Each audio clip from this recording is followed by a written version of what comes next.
እንዳትሄድ ወንድሜ። ተው ይገሉሃል። ተው ወንድሜ፣ ኧረ ተው በእናትህ ተው። እናቴስ? እናት አለች እኮ እዛ ናት። ልቀቀኝ። ወይኔ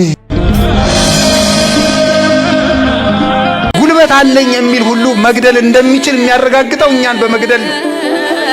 የክርስቲያኖችን እንኳን ትልልቆችን ሕፃናትን አንቆ በመግደል ጀግንነት የሚመስላቸው ሰዎች ናቸው።